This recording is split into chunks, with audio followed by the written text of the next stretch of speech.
October 1944. A chill wind swept across Germany on its knees. The once invincible Wehrmacht, the pride of Hitler's Reich, was now reeling.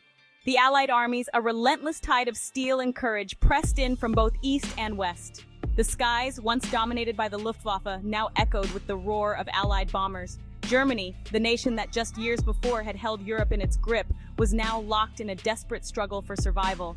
The writing was on the wall, scrawled in the blood of millions and the ashes of 1,000 shattered cities. The Nazi dream of a 1,000-year Reich was crumbling. The edifice of power built upon conquest and terror was collapsing upon itself.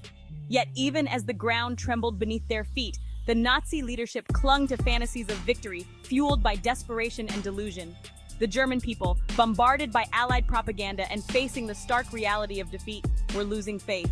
The promises of victory rang hollow in the face of food shortages, relentless air raids, and ever-growing casualty lists. The once proud nation, seduced by the siren song of National Socialism, was now staring into the abyss, the future uncertain, the present a nightmare. The road to ruin had begun with a dream of conquest, a vision that would reshape the world in the most devastating ways imaginable. This vision of Aryan supremacy was fueled by an insatiable hunger for power, a deep-seated hatred, and an unyielding ambition that knew no bounds. Hitler, a master of manipulation and propaganda, had harnessed the collective humiliation of Germany's defeat in World War I and the economic chaos of the Great Depression to seize power. He exploited the nation's vulnerabilities, presenting himself as the savior who would restore Germany to its former glory. He promised a return to glory, a restoration of German pride, and a world dominated by the will of the Third Reich. His rhetoric was intoxicating, and for many, it was a beacon of hope in a time of despair. And for a time, it seemed he would deliver on his grand promises. The nation rallied behind him, and the machinery of war was set into relentless motion. The Wehrmacht, equipped with revolutionary tactics and modern weaponry, swept across Europe with a ferocity and speed that left the world in shock. Poland fell in a blitzkrieg of terrifying speed, a new kind of warfare that combined rapid movement and overwhelming force. Denmark and Norway were swallowed whole, their defenses crumbling under the relentless assault. France, once the master of the continent, was humbled in a matter of weeks, its proud military tradition shattered by the German onslaught. Hitler's gamble, a high-stakes game of bluff and brutality, had paid off spectacularly. His strategic acumen and ruthless tactics had brought Europe to its knees. He had called the Allies bluff, exploiting their hesitancy and appeasement. The policy of appeasement, meant to prevent war, had only emboldened him further. The world looked on in astonishment and horror as the Nazi war machine, fueled by a toxic ideology, seemed unstoppable. The rapid succession of victories left nations scrambling to respond. The early victories emboldened Hitler, reinforcing his belief in his own invincibility and the destiny of the German people. His belief in his own genius, his destiny as the chosen leader of a master race, grew with each passing victory. He became increasingly confident, convinced that his vision for the world was not only possible, but inevitable. He surrounded himself with sycophants, yes-men who reinforced his delusions and shielded him from the growing reality of the situation. These advisors, eager to please, fed his ego and perpetuated the myth of his infallibility. The seeds of destruction, sown in the hubris of early triumphs, were beginning to sprout. The very arrogance that had driven his initial successes would ultimately lead to his downfall, as the world began to unite against the tyranny of the Third Reich. The turning point came on a date that would live in infamy, December 7th, 1941. The Japanese attack on Pearl Harbor, a gamble as reckless as it was audacious, brought the sleeping giant into the fray. The United States, its industrial might and vast resources stirred to action, joined the Allied cause.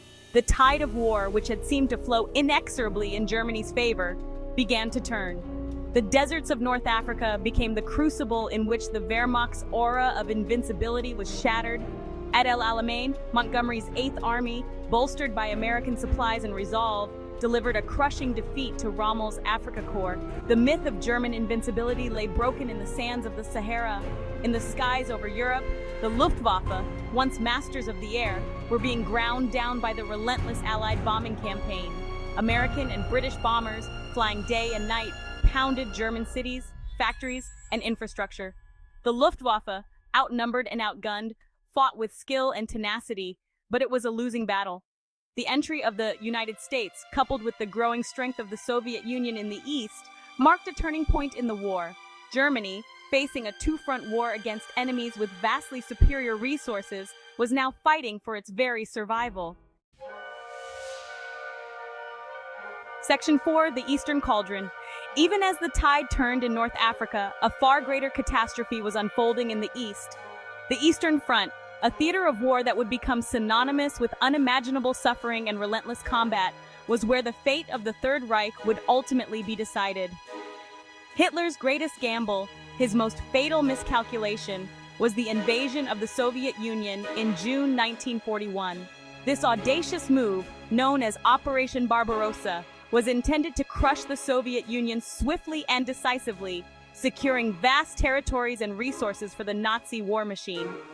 Operation Barbarossa, as it was known, was a colossal blunder, an act of ideological madness that would ultimately seal the fate of the Third Reich.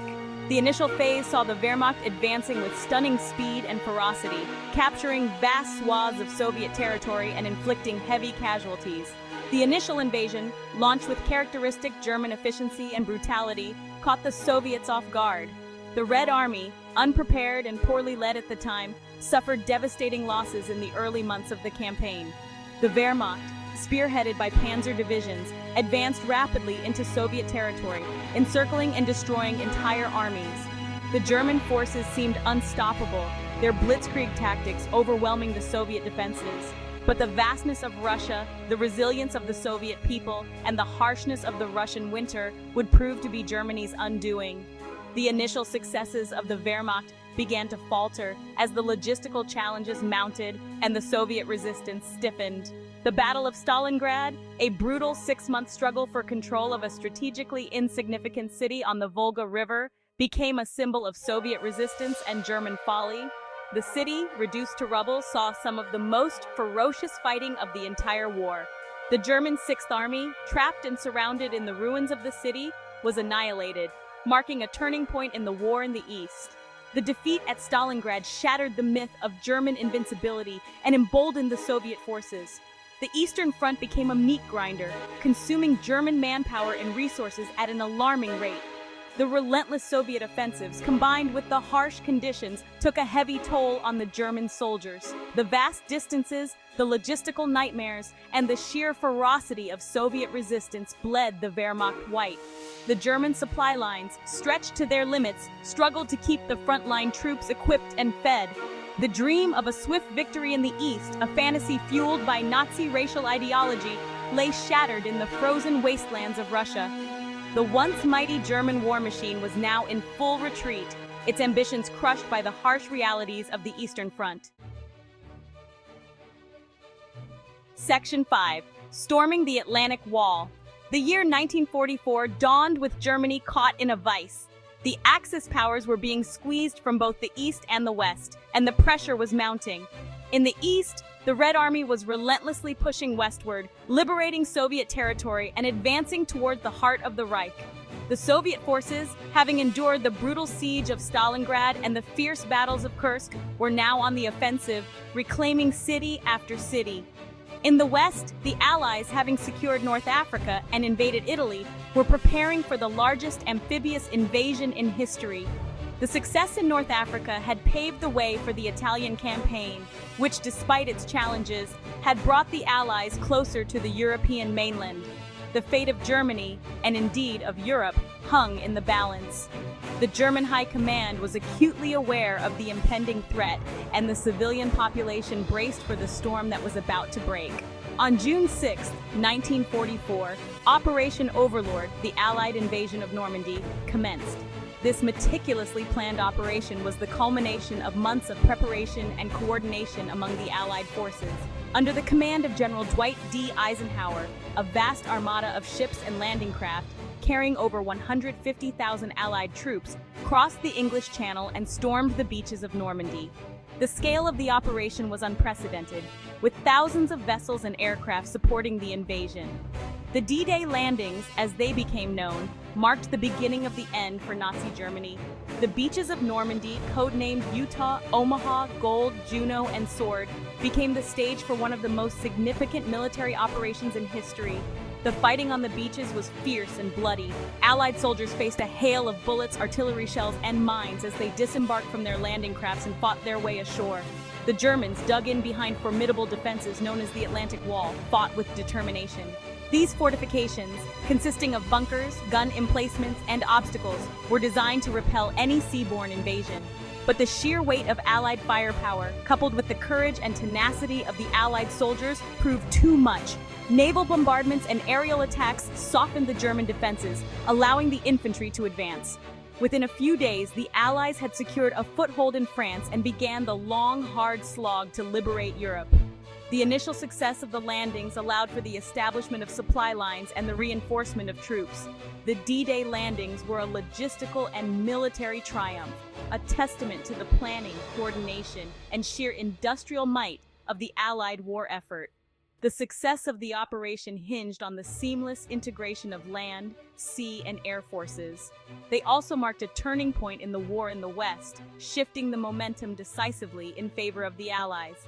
The liberation of France had begun, and with it, the eventual downfall of Nazi Germany was set in motion. The courage and sacrifice of those who stormed the Atlantic Wall would be remembered as a pivotal moment in the fight for freedom.